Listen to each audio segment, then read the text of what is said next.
Nós vamos continuar nosso estudo do livro de Apocalipse. O tema desse livro, é uma pena, gente, que a gente não tem os slides essa manhã. Talvez a lâmpada queimou, ele estava funcionando bem, não se sabe a razão. Infelizmente não temos slides hoje, logo hoje, mas com a graça de Deus nós vamos resolver isso em breve. Queridos, então, o tema do livro do Apocalipse é a revelação de Jesus Cristo, né? O ponto principal desse livro ele vai falar da volta do Senhor Jesus, né? A segunda vinda de Cristo. Esse é o grande tema do livro de Apocalipse, e isso foi revelado, né, ao apóstolo João na ilha de Patmos, e nós estamos fazendo essa aventura, essa viagem, né, pelos capítulos de Apocalipse. O versículo tema do livro é Apocalipse 1, capítulo 1, versículo 7, que fala assim: eis que ele vem com as nuvens, e todo olho verá, até mesmo aqueles que o traspassaram, e todos os povos da terra se lamentarão por causa dele. Assim será, amém. Então ele virá, né? Todo olho o verá. E na semana passada nós terminamos o capítulo 14, né? E o que nós vimos? Aprendemos sobre a visão que João teve da vitória final de Cristo sobre todo o mal. Então, no capítulo 14, nós aprendemos sobre a visão que o apóstolo João teve do triunfo, né? Da vitória de Cristo, né? A vitória final, né? Então nós podemos contemplar ali naquela cena, né, do Jesus triunfando sobre todo o mal, e foi maravilhoso, né? No capítulo 15 é uma introdução para o capítulo 16. O capítulo 16 é longo, mas ele descreve todas as últimas pragas, né? Nesse tempo de grande tribulação que há de vir sobre o mundo, né? O capítulo 16 descreve as 7 taças da ira de Deus que serão derramadas sobre a terra. E no capítulo 15 é uma introdução. No capítulo 15 o apóstolo João tem a visão dos 7 anjos, cada um deles com uma taça, né, da ira de Deus para ser derramada sobre a terra. E são as últimas pragas, né? Esse é o desfecho, né? A conclusão desse período de julgamento que há de vir sobre a terra, né? Sobre esse mundo ímpio, né? Sobre aqueles que rejeitaram a salvação de Deus em Jesus Cristo, tá? Então, só lembrando você, né, nos 3 primeiros capítulos nós vimos João falando às igrejas, as 7 igrejas. A partir do capítulo 4 nós vimos que João tem uma visão celestial, e ele vê, né, ali os 24 anciãos ao redor do trono, adorando o Senhor, os 4 seres viventes, aquele louvor a Deus. Então ele tem essa cena celestial, e depois ele vê o quê? Quem é digno de abrir o livro, né, do julgamento sobre a terra? E só Jesus é digno, e ele abre o livro. E o livro está selado com 7 selos. Então são os selos do julgamento de Deus sobre a terra. Então até agora nós temos visto cada selo sendo aberto. E cada selo é um castigo, é um julgamento que vem sobre a terra. Nós vimos que no 7º selo houveram 7 trombetas. E nós vimos que cada uma dessas trombetas trazia julgamento de Deus sobre a terra. Na última trombeta, a 7ª trombeta, é onde nós estamos, né? No capítulo 11 nós vemos o anjo soprar a 7ª trombeta. E a 7ª trombeta traz 7 cálices ou taças da ira de Deus. Então, do 12 até o 16, onde a gente vai ver as taças ali caindo, né, sobre a terra, tem um período onde no 12 somos apresentados a mulher, né, essa mulher, nessa visão que João tem dessa mulher que está tendo um filho. Lembra disso no capítulo 12? E essa mulher é a nação de Israel, o filho é Jesus Cristo, mas que o dragão, que ele também vê, né, representando ali Satanás, quer destruir essa criança e não consegue. A criança, ela vai direto, né, para Deus, né? E ele se volta contra a mulher, né? E aí a gente vê a proteção de Deus sobre a nação de Israel, que tão pequenina cercada de países árabes, cercada de inimigos, né? Todos tentando destruir, arrancar Israel do mapa, mas não conseguem, né? E não vão conseguir, né? Há uma promessa bíblica, né, que todo Israel será salvo, né? O remanescente de Israel será salvo. Então o Senhor vai guardar o seu remanescente. Não vai ser fácil, né? A gente vai falar aqui um pouquinho sobre esse período em breve. Mas, bom, no capítulo 11, no 12, nós vemos essa imagem, né, da mulher, do dragão, e no capítulo 13, nós aprendemos sobre as duas bestas, né? Que a primeira besta, esse anticristo, no lugar de Cristo, esse líder mundial, que finalmente alguém vai governar o mundo inteiro, né? Só que eles rejeitaram, né, o verdadeiro Cristo, o verdadeiro Messias, e eles vão aceitar o falso. Quando a gente rejeita a verdade, só nos sobra a mentira.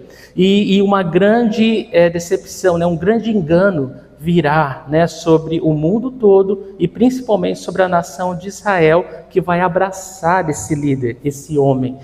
E nós vemos a segunda besta, que é o líder religioso, né? A segunda besta faz a propaganda política da primeira besta.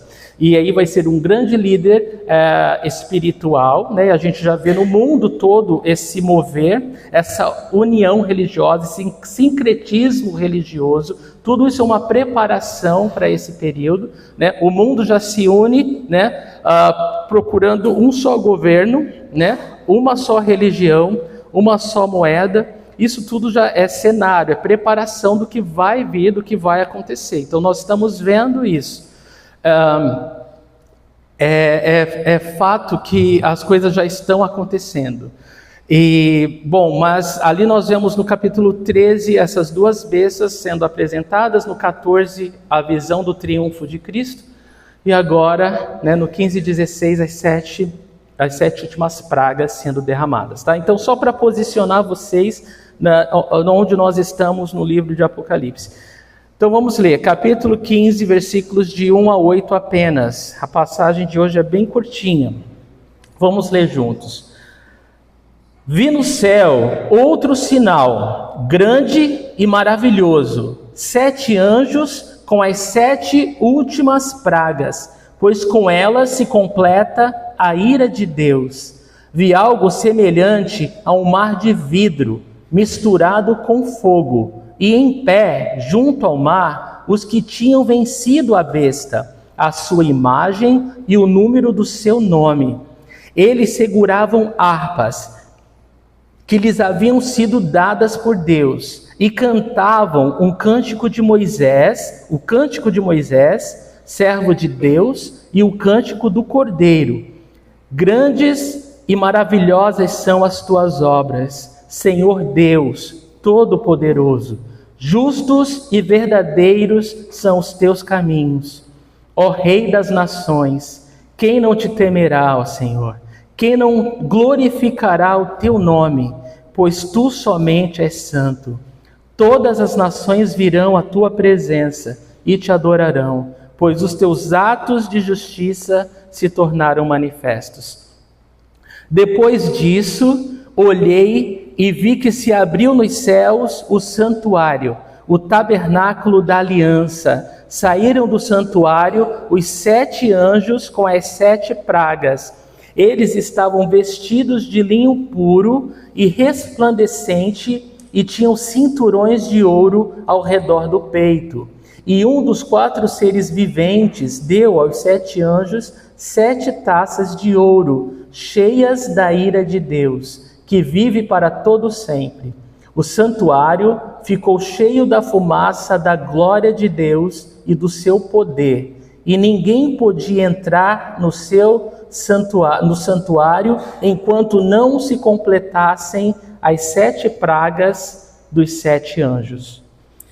Senhor, obrigado mais uma vez, Deus, pela Tua palavra que limpa, que purifica, que gera fé nos nossos corações. Senhor, que a Tua palavra cumpra todo o propósito pelo qual o Senhor a enviou essa manhã sobre as nossas vidas. Nós estamos aqui sedentos, famintos, Senhor, pela Tua palavra. Senhor, que a Tua Palavra, Senhor, nos transforme de dentro para fora, Senhor. Queremos que a Tua Palavra gere frutos em nossas vidas, Senhor. E nós Te louvamos, Senhor, pela oportunidade que o Senhor nos dá. Eu peço, Senhor, que eu desapareça, Deus, que somente Tu sejas visto e ouvido. Senhor, fala aos nossos corações. Tu sabes exatamente como cada um está, Senhor, e que não sejam informações, seja a Tua voz, Senhor. Deus, que a Tua voz seja ouvida, Senhor. Que nossos corações sejam, Deus, quebrantados, Senhor. Que nós possamos ser transformados pelo Teu poder e a Tua palavra essa manhã. Nós oramos em fé e Te agradecemos em nome do Senhor Jesus. Amém. Muito bem. O tema da mensagem é a visão das 7 taças da ira de Deus. Nós vamos ver somente essa preparação. No capítulo 16, nós vamos aprender sobre cada uma dessas taças e o que elas vão causar. Vocês podem ler adiante, tá bom? Capítulo 16, com a graça de Deus, domingo que vem nós vamos estudar o capítulo. Bom, aqui nós falamos já que esse capítulo ele é uma introdução, né, às 7 pragas. O mundo agora está prestes a sofrer a parte final do julgamento de Deus, né? Queria mostrar a linha do tempo aqui para vocês, né? Mas nessa linha do tempo eu vou descrevendo e vocês vão imaginando, tá bom? Nós tivemos Cristo vindo à Terra, né, pagando o preço dos nossos pecados. Ele morreu numa cruz para que todo que nele crê não morra, né, mas tenha vida eterna. E ali pagando, né, sendo a propiciação, aquele que tomou o nosso lugar, né, que realmente tomou a punição que nós merecíamos. Jesus Cristo, Ele nos permite agora comunhão com o Pai, Ele nos permite acesso direto a Deus. E ao terceiro dia Ele ressuscita, né? E com sua ressurreição é a prova de que Ele realmente é Deus, que Ele realmente venceu a morte, o pecado e o inferno para sempre, amém? Então Ele prova na sua ressurreição que Ele é Deus, né, que vale a pena crer e confiar em suas palavras, né? E isso começa uma era cristã, o início dessa era cristã. E nós sabemos que 50 dias depois da sua ressurreição, o que acontece? O Pentecostes, né? O Espírito Santo é derramado sobre a sua igreja, os 120 discípulos que oravam naquela sala superior, aguardando, né, obedecendo o mandamento do Senhor, e eles são cheios, né, do Espírito Santo de Deus, e a partir desse momento, né, a gente fala que a igreja nasceu, né? O Pentecoste marcou o nascimento da igreja, e nós estamos agora em 2026, e nós sabemos que a igreja ela vai ficar aqui até o seu momento de se encontrar com Cristo nos ares. Isso é uma parte da segunda vinda. Quando nós cristãos falamos da segunda vinda, para nós são 2 fatos. Primeiro, a igreja é arrebatada para se encontrar com Jesus nos ares, para a sua lua de mel, né, no céu. Esse período que a terra passa por grande tribulação, a igreja estará desfrutando da sua lua de mel com o Cordeiro nos céus, né? E enquanto isso, aqui na terra vai iniciar, exatamente após o arrebatamento da igreja, um período chamado de grande tribulação. É um período de 7 anos, dividido por 2 metades de 3 anos e meio, e nós vamos falar um pouquinho mais disso em breve. Mas após esses 7 anos, Jesus ele volta. Ele volta fisicamente, literalmente, ele pisa seus pés no Monte das Oliveiras e a sua igreja vem com ele. E nós voltaremos com o Senhor para governar a terra por 1000 anos. E após isso, né, durante esse período, Satanás é acorrentado e no final dos 1000 anos ele será solto e vai enganar muitas vidas. E aí então vem o julgamento final. Né? Então, esses são os eventos proféticos que estão à nossa frente, que esse livro fala a respeito. Agora, dando um zoom na grande tribulação, nesse período de 7 anos, nós sabemos que ele começa após o arrebatamento da igreja com um assinado de paz entre o anticristo, que, é claro, ele não vai se declarar como mal, né? Ele já está aí no cenário político, mas ele vai ser alguém que vai trazer paz ao mundo, vai trazer paz no Oriente Médio, imagina, né, essa pessoa. E vai trazer soluções para a fome, e vai ser um grande líder mundial que o mundo todo vai se dobrar. A gente viu na pandemia como é fácil o mundo todo obedecer uma canetada, né? Uma ordem, um decreto, né? Todo mundo. A igreja não pode se reunir, ninguém se reunir, né? Vai ter que tomar essa vacina, todo mundo tem que se vacinar. Agora não pode trabalhar, aí ninguém trabalhava, né? Tudo era uma ordem, né? Que ninguém podia questionar, que ninguém podia pensar, que ninguém podia fazer diferente, né? Então a gente sabe como vai ser fácil para esse líder mundial, né, fazer o que quer, completar sua agenda, né? Infelizmente. Então esse anticristo ele vai fazer uma aliança de paz com a nação de Israel e vai reconstruir o templo, né? Eu falei para vocês, ele já tem todo o material, né? Em 2004, quando eu estava estudando, fui visitar, só faltava a novilha vermelha, já tem essa novilha vermelha, eles só precisam mesmo construir. Nada falta mais, né? E então eles vão reconstruir esse templo, só que no meio desse acordo, desses 7 anos, o anticristo ele quebra essa aliança. E ele vai quebrar, a Bíblia fala, com aquele episódio chamado de o abominável, né? A desolação abominável, o abominável desolação, né? Que vai ser quando o anticristo ele vai querer ser adorado como Deus. No Santo dos Santos do templo, ele vai se assentar exigindo adoração.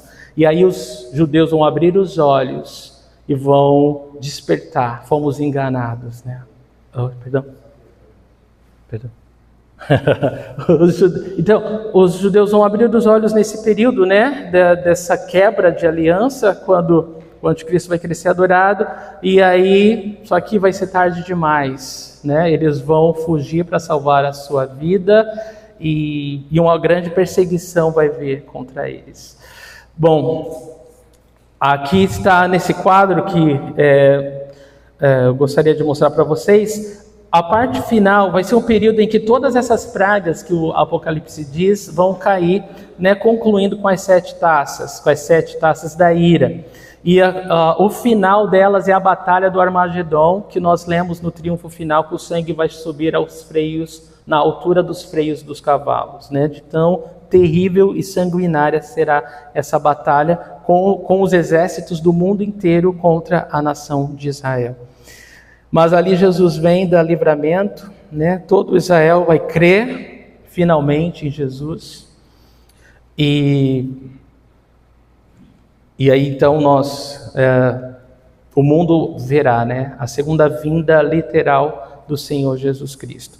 Muitos acreditam que o arrebatamento vai acontecer antes do período de grande tribulação, como nós. Muitos acreditam que o arrebatamento vai acontecer no meio da grande tribulação, e muitos acreditam que o arrebatamento será no final da grande tribulação. O mais importante é que a igreja do Senhor Jesus esteja preparada para esse evento. E eu lamento por aqueles que creem que vão ficar aqui para sofrer esses julgamentos, né? Eu creio que Deus não preparou a ira dele para a sua igreja, porque ele já derramou o cálice da ira dele sobre Jesus Cristo. Ele sim, né, foi punido com o cálice da ira de Deus, no meu lugar e no seu lugar. Por essa razão ele disse: Senhor, se possível for, Pai, afasta de mim esse cálice. Contudo, seja feita a tua vontade, não a minha. E ele tomou esse cálice, né? O cálice da ira de Deus. Então, Jesus tomou em nosso lugar, para que nós fôssemos absolvidos dela. Vamos lá, versículo 1, Apocalipse, capítulo 15, versículo 1.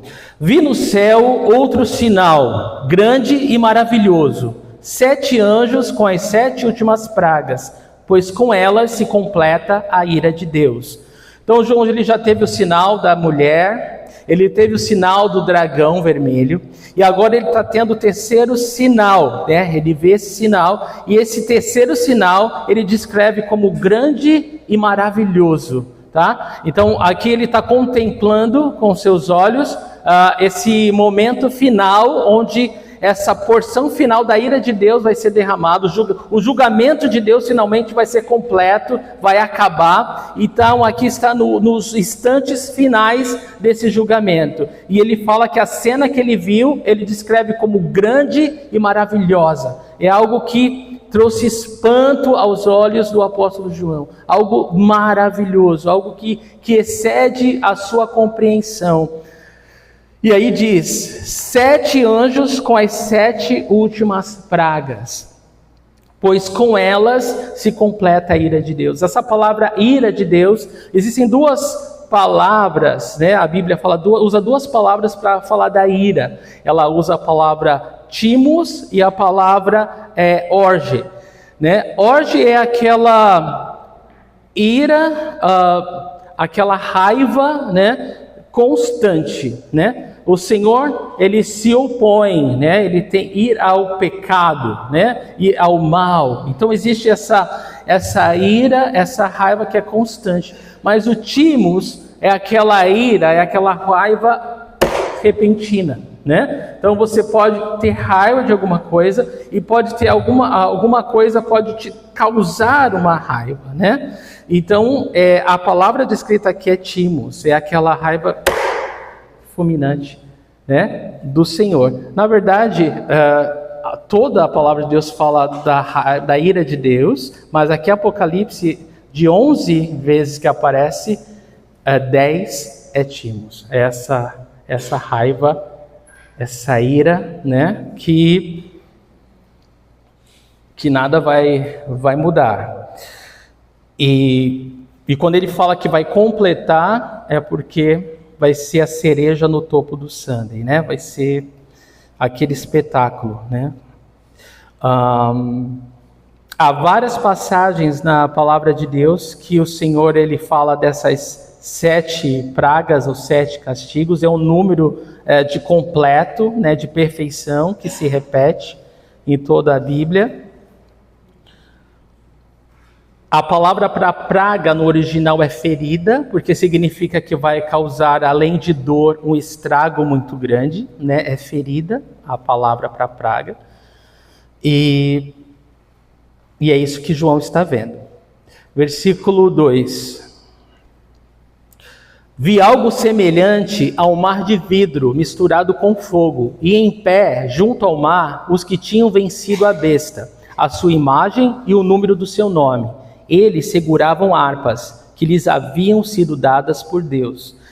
Então, João descreve agora para nós, ele vê algo semelhante a um mar, só que esse mar é um mar de vidro, né? No início de Apocalipse nós vimos um mar como de cristal, né? Esse mar que existe no céu, né? De vidro, de cristal, mostrando a santidade, a pureza de Deus, mas aqui ele está misturado com fogo, lembrando o julgamento de Deus, né? Que Deus é um Deus santo e justo, né?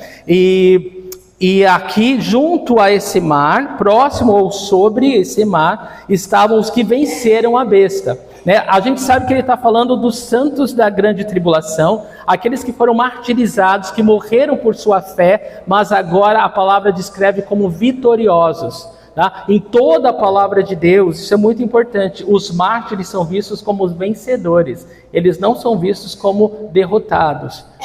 Morrer pela fé é algo que traz glória a Deus, né? Morrer pela nossa fé é algo que traz glória a nosso Deus. E esses mártires são vistos como vencedores, são descritos como vencedores. Eles venceram a besta, a imagem da besta. Lembra que a imagem da besta ia falar e matar, que não adorasse a besta? Eles venceram, eles são descritos como vencedores. E o número do seu nome, que sem esse número, ninguém podia comprar, né, ou comer. Então eles provavelmente morreram por se recusar a aceitar a marca da besta, mas a palavra os vê como vitoriosos, né? Resistiram, não cederam, né, ao mal, à vontade do inimigo. Glória a Deus por isso. É o Senhor quem nos dá forças, né? O Senhor não nos permite passar por algo que nós não possamos suportar, e Ele sempre nos dá o escape. E eles seguravam harpas que lhes haviam sido dadas por Deus. Então, Deus deu harpas. Isso significa que Deus deu a eles a habilidade de adorar, uma habilidade especial, né? De adorar ao Senhor com música. Não é lindo isso? Eu que não toco nenhum instrumento, eu vou poder... Eu sei que ele está falando dos santos da grande tribulação, mas de alguma forma no céu eu creio que as recompensas têm a ver com a adoração, né? Eu creio que, porque é o que nós vamos fazer por toda a eternidade, adorar a Deus. Então eu acredito que os galardões têm a ver com a adoração, né? Com essa habilidade de adorar a Deus de uma maneira talvez mais próxima, ou com instrumentos, com música, eu não sei, mas eu aguardo isso. E aqui então... Esses vencedores, né, da grande tribulação, eles recebem da parte de Deus essas harpas, esses instrumentos musicais para adorar ao Senhor. Lindo, né? Versículo 3.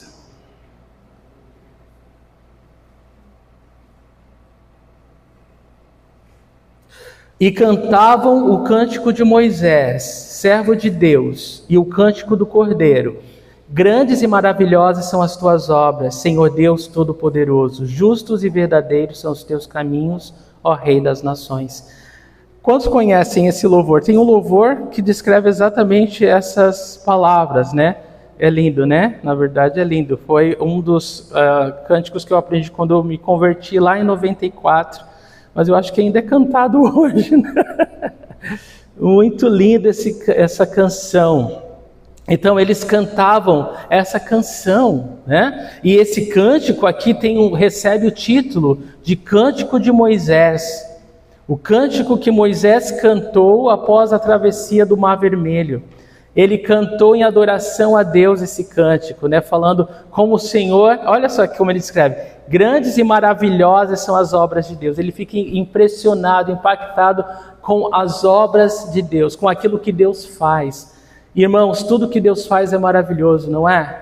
Tudo que Deus faz é lindo, é espantoso, é além da nossa compreensão, fala de maravilhas. Então, grandes e maravilhosas são as obras de Deus, e ele fala, Senhor Deus Todo-Poderoso. Quando a palavra de Deus fala Todo-Poderoso, ela quer dizer aquele que tem a mão em todas as coisas. Nada foge do seu controle, nada foge do seu domínio, nada foge do seu poder. Louvado seja Deus, né? E reconhecer o poder de Deus. Como nós precisamos, irmãos, reconhecer o poder de Deus a cada dia, né? Diante das nossas limitações, necessidades, aflições, lutas, nós precisamos reconhecer o poder de Deus. Precisamos reconhecer que Ele está no controle, né, de todas as coisas, né, que nada passa, nada foge do seu controle. Amém? E quando nós reconhecemos isso, nós ficamos bem, né? Porque nós sabemos que qualquer coisa para nos atingir, que estamos em Cristo, porque estamos em Cristo, tem que passar por Ele primeiro. Então, sem a permissão de Deus, nada pode nos tocar. E se Ele permite que qualquer coisa aconteça na nossa vida, é porque Ele está no controle de todas essas coisas. É porque Ele vai ser glorificado através disso e nós vamos ser grandemente abençoados através disso. Esse é o plano de Deus. O que pode desejar um Deus que deu o próprio Filho para morrer no teu lugar numa cruz? Que mal pode te desejar um Deus que deu o próprio Filho? Ninguém daria seu filho para morrer por ninguém, né? Ninguém. Mas Deus prova o seu amor por nós, né? Que Cristo morreu na cruz, sendo nós ainda pecadores. Esse é um amor que eu não consigo compreender, né? Esse é um amor que vai além da nossa habilidade de compreensão. Então, Ele é o Deus Todo-Poderoso. E diz ainda, justos e verdadeiros são teus caminhos. Os caminhos de Deus, eles são de justiça e de verdade, né? Ele é o caminho, a verdade e a vida, né? Ninguém vai ao Pai senão por Ele. Ele é a própria verdade e Ele é justo, né? Ele é santo, Ele é perfeito. Nós julgamos com imparcialidade, com parcialidade, nós julgamos de forma errada, mas Deus, Ele é perfeito, Ele julga com perfeição. E nós devemos reconhecer que justos e verdadeiros são seus caminhos. Nós devemos entregar as coisas nas mãos de Deus. Ele é o melhor advogado, Ele é o melhor juiz, né? Ele é o Deus que pode resolver todas as causas de forma justa e perfeita. Amém? Então, justos e verdadeiros são seus caminhos, ó Rei das nações. Ele é o Rei das nações, né? A gente tem algumas nações aqui representadas, mas Ele é o Rei de todas as nações. Louvado seja o Senhor. Então, esse é o cântico, né? Eles falam reconhecendo as maravilhas de Deus, o poder de Deus. E nós sabemos que quando Moisés atravessou o Mar Vermelho, ele louvou ao Senhor, todo o povo se alegrou junto ao mar. E aqui os mártires, né, da grande tribulação estão louvando ao Senhor com esse cântico junto ao mar de vidro também. Então é uma cena do Êxodo aqui, né, da vitória, né, sobre o Mar Vermelho, sobre uma vitória. Quando eles olharam para trás, louvando ao Senhor, eles viram o faraó e todo o seu exército sendo destruído pelo mar, né? É um cântico que você reconhece a vitória de Deus sobre o mal. É um cântico que você reconhece a vitória de Deus na tua vida sobre todas as dificuldades, né? Que dificuldade era o Mar Vermelho, né? Que dificuldade era o faraó, né? O seu exército. E Deus cuidou disso. Deus destruiu tudo isso, né? Então, como é bom reconhecer a grandeza de Deus e adorar a Deus. E fala também que esse é o cântico do Cordeiro, né? Então, são 2 títulos para uma canção só. Então, da mesma forma que Moisés usou e esses mártires aqui estão cantando, eu e você podemos cantar isso, reconhecendo a ação de Deus e o agir de Deus em nossas vidas durante toda a nossa vida.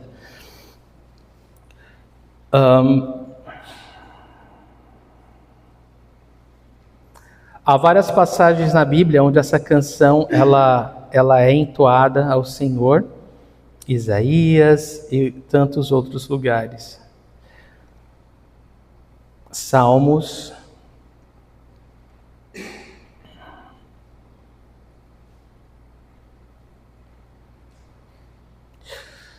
Versículo 4.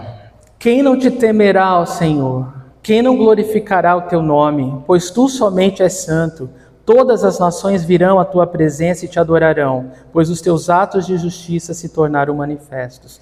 Então, complementando o louvor que vai ser entoado nos céus, diz que quem não teme ao Senhor, quem consegue não temer um Deus tão temível e terrível como o nosso Deus? Ninguém. Diz aqui, quem não vai glorificar o teu nome? Todos vão glorificar. Nós temos o privilégio de dobrar os joelhos e adorar o Senhor hoje, né? Reconhecendo quem Ele é nas nossas vidas hoje. Mas um dia todo joelho vai se dobrar, querendo ou não. Toda língua vai confessar, querendo ou não, que Jesus Cristo é o Senhor, para a glória de Deus Pai. Então, como é bom, como é um privilégio nosso poder fazer isso de livre e espontânea vontade, reconhecendo quem Jesus é nas nossas vidas.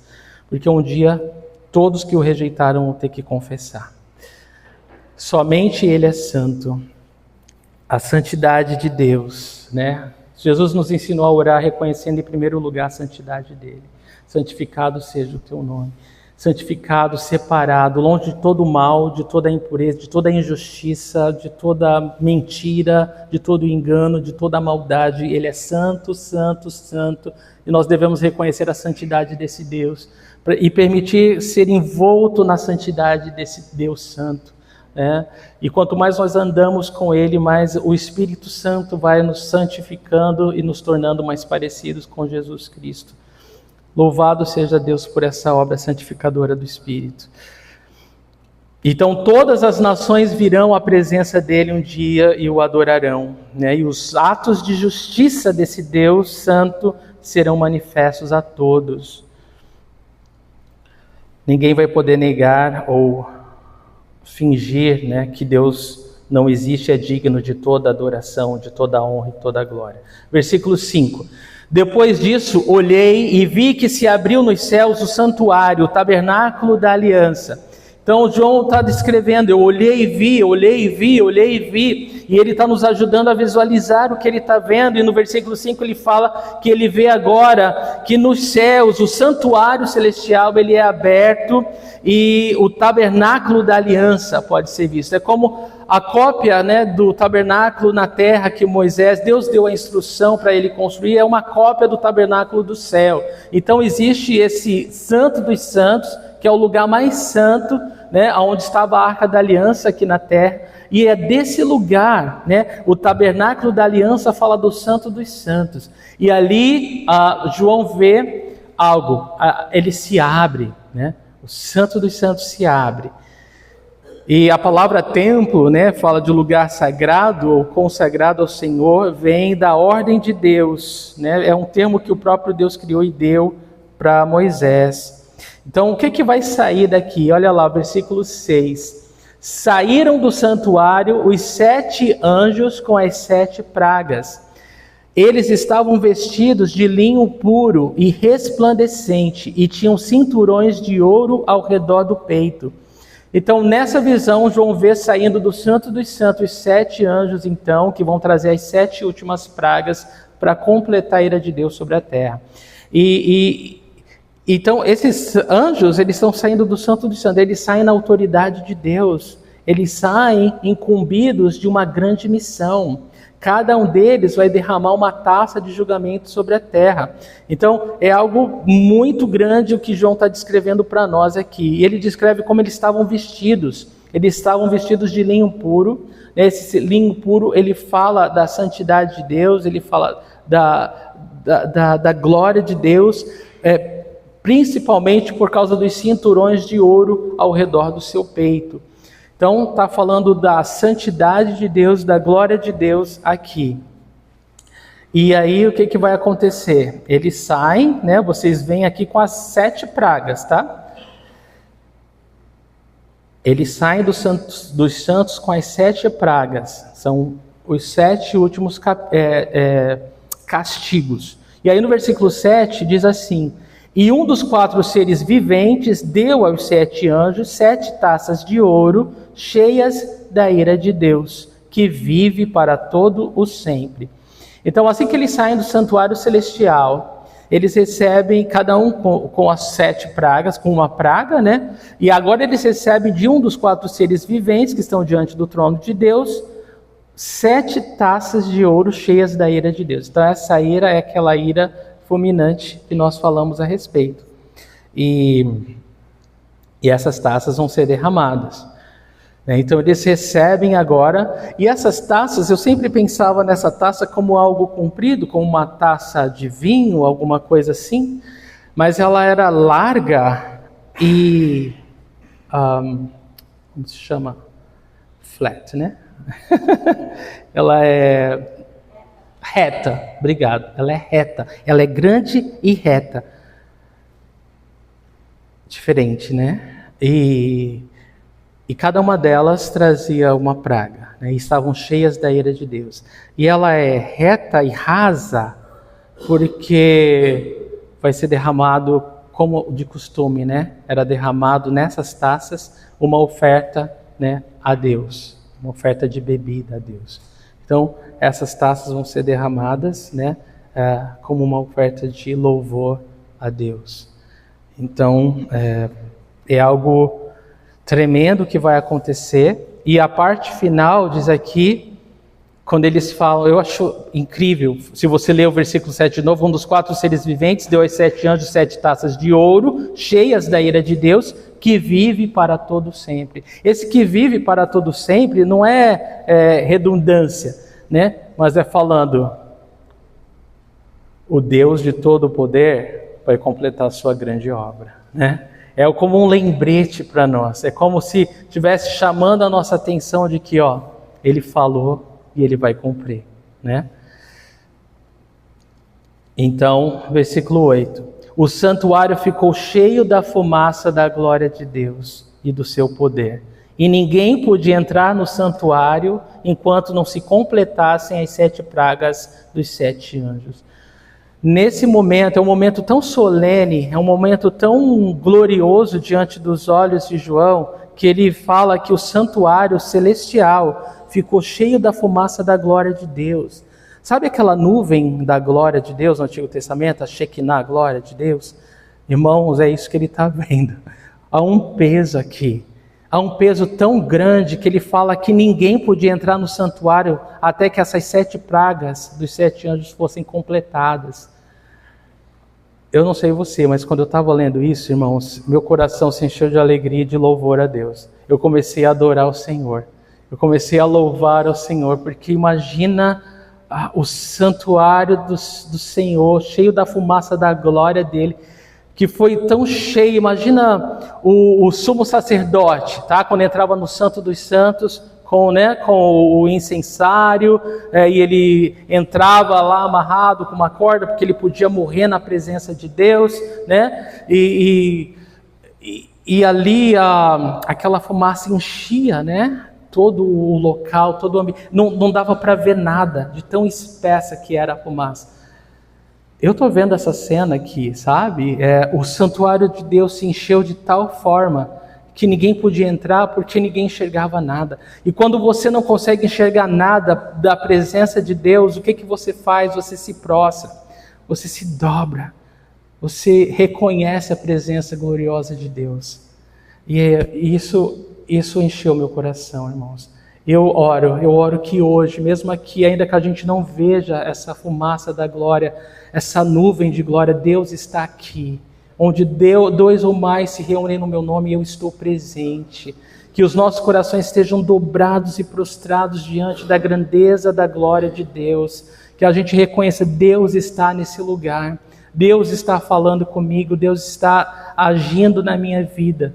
E que o seu coração se dobre, que o seu coração se prostre diante dele e reconheça que ele é o Deus Todo-Poderoso, digno de todo louvor, de toda adoração, de toda a tua vida, em nome de Jesus. Essa é a minha oração para cada um de nós hoje, que a gente possa ser cheio dessa presença gloriosa, que os nossos corações se rendam a esse Deus tão poderoso, e que a gente não consiga fazer nada a não ser adorar o Senhor e confiar que Ele vai agir.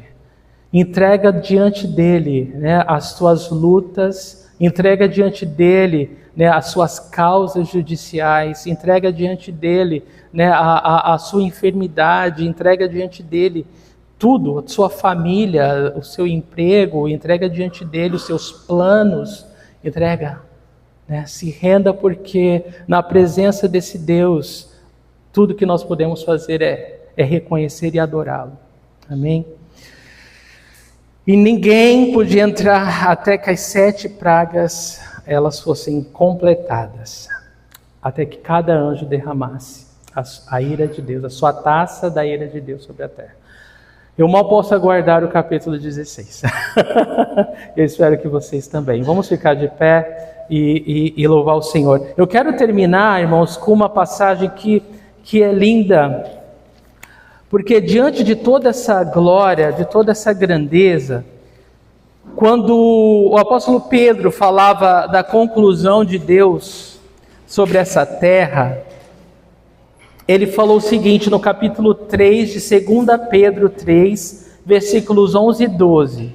Ele falou o seguinte: visto que tudo será assim desfeito, que tipo de pessoas é necessário que vocês sejam? Vivam de maneira santa e piedosa, esperando o dia de Deus e apressando a sua vinda. Amém? Vamos fazer isso, né? Nós que aguardamos a vinda do Senhor, o encontro com o Senhor nos ares, devemos viver de que maneira? Santa e piedosa, de forma separada e com grande temor a Deus. O temor a Deus é o princípio da sabedoria. E diz aqui, esperando o dia de Deus e apressando a sua vinda. Então, se eu e você, nós hoje reconhecemos a grandeza do Senhor e vivemos de forma santa, separado para a vontade dEle, nós apressamos a sua vinda, né? Tudo isso que nós estamos falando, de alguma forma, a palavra de Deus está falando que nós vamos apressar a vinda dEle. Você anseia pela volta do Senhor? Eu anseio, né? E se nós vivemos de maneira santa e piedosa, nós vamos apressar a sua vida. Amém? Vamos orar. Pai, obrigado pela tua santa palavra. A tua palavra ela é poderosa por si só, Senhor. A tua palavra ela enche os nossos corações, ela enche as nossas vidas, porque o Senhor Jesus é a própria palavra, é o pão vivo que desceu do céu. Senhor, e nós nos alimentamos essa manhã desse pão, e nós queremos repartir esse pão, ó Deus, com todos que nós encontrarmos no caminho. Queremos, ó Deus, que as pessoas conheçam a Tua palavra, a Tua verdade, que as pessoas, Senhor, conheçam Jesus como Senhor e Salvador de suas vidas. Nos ajuda, Senhor, nos lembra, Senhor, que nós estamos numa missão aqui na terra, e essa missão é adorar a Deus e levar o Teu nome onde não há adoração, Senhor. Ó Deus, nós somos esses embaixadores de Cristo na terra, incumbidos dessa grande missão, que é levar essa mensagem tão poderosa, que pode transportar o pecador do inferno para o céu. Senhor, não nos deixa cochilar, não nos deixa distrair, não nos deixa, Senhor, perder tempo, Senhor. O tempo urge, a Tua volta é iminente. Nós queremos estar ocupados com as coisas de Deus. Senhor, nós clamamos, Senhor, vem sobre as nossas vidas, nos enche de poder, nos enche com o Espírito Santo, Senhor. Nós queremos poder para testemunhar o Teu amor, para falar às pessoas da Tua volta. Senhor, é real, nós cremos, Senhor. Nós estamos aqui, Senhor, porque cremos que tudo que a Tua palavra fala é real, é verdadeiro e vai acontecer. Então nos dá esse poder, Deus, nos dá essa ousadia de falar aos quatro cantos desse mundo que Jesus Cristo é vivo, que Jesus Cristo é Rei e que Ele vai voltar, não mais como cordeiro, mas como leão, para julgar, para governar, para reinar, Senhor. Ah, Deus, toda honra e toda glória Te sejam dadas, Senhor. Obrigado por nos permitir dar o privilégio de Te adorar. Nós queremos nos unir aos exércitos celestiais e adorar o Teu nome santo, adorar o Teu nome grande. Ó Deus temível e temível, o Rei das nações, recebe toda a honra e toda a glória. Recebe a nossa gratidão e o nosso louvor, Senhor. Em nome de Jesus. Amém. Vamos adorar o Senhor.